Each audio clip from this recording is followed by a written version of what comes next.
আজ তোমাদের সাথে চিকেনের আরও একটা ভীষণই টেস্টি রেসিপি চিকেন রেজালা রেসিপিটা শেয়ার করব, যেটা রুটি পরোটা বা যে কোনো রকম বিরিয়ানি রাইসের সাথে তোমরা এনজয় করতে পারো।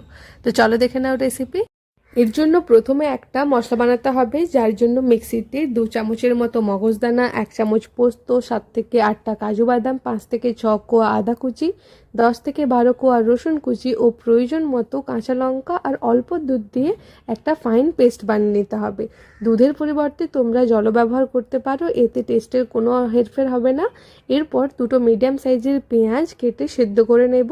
এবার চিকেনে পরিমাণ মতো নুন আর যে পেস্টটা বানালাম সেটা, অল্প টক দই, 1 চামচের মতো ধনে গুঁড়ো, একটা তেজপাতা আর কয়েকটা গোটা গরম মশলা ও অল্প কাশ্মীরি লঙ্কার গুঁড়ো, একদমই অল্প দেবে, খুব বেশি দেবে না, 1/2 চামচের মতো কাশ্মীরি লঙ্কার গুঁড়ো ও 2 থেকে 3 চামচের মতো সাদা তেল দিয়ে ভালোভাবে মাখিয়ে এটা রেস্টে রাখতে হবে।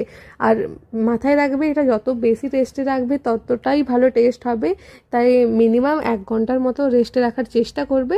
আর যদি তাও সম্ভব না হয় তো আধ ঘন্টার মতো রেস্টে রাখলেই হবে। এরপর মিক্সিতে সেদ্ধ করা পেঁয়াজ ও কয়েকটা গোটা গোলমরিচ দিয়ে একটা ফাইন পেস্ট বানিয়ে নেব। এবার কড়াতে সাদা তেল দিয়ে দেব আর 1 চামচের মতো ঘি দিয়ে তেলটা গরম করে নেব। কড়াতে একটা শুকনো লঙ্কা ফোড়ন হিসাবে দিয়ে যে পেঁয়াজ পেস্টটা বানিয়ে রেখেছিলাম সেটা দিতে হবে। তারপর পেঁয়াজ পেস্টটাকে ভালোভাবে কষে নিতে হবে। দেখবে যতক্ষণ না পর্যন্ত পেঁয়াজটা থেকে তেল ছাড়ছে ততক্ষণ পর্যন্ত কষে নেবে। ভালোভাবে কষানো হয়ে গেলে এরপর চিকেনটা দিয়ে দেবো। চিকেনটা দিয়ে এবার ভালোভাবে টাইম নিয়ে কষাতে হবে, মাঝে মাঝে চাপা দিয়ে কষিয়ে নেবে যতক্ষণ না পর্যন্ত দেখবে মশলাটা থেকে তেল ছাড়ছে আর চিকেনটা খুব ভালোভাবে সেদ্ধ হচ্ছে।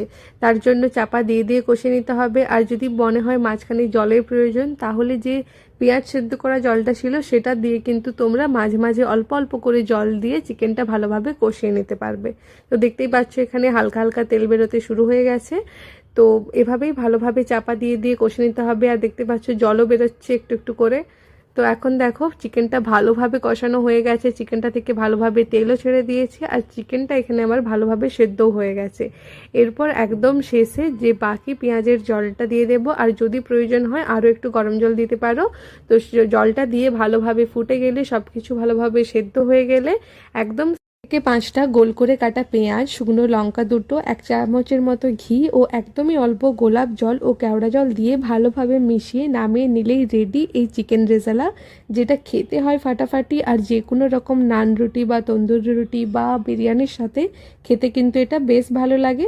তো তোমরা একবার হলেও এটা বাড়িতে বানিয়ে আমাকে জানিও তোমাদের কেমন লাগলো। আর তোমাদের আমার এই ভিডিওগুলো কেমন লাগে সেটাও কিন্তু অবশ্যই কমেন্টে জানাতে একদমই ভুলবে না।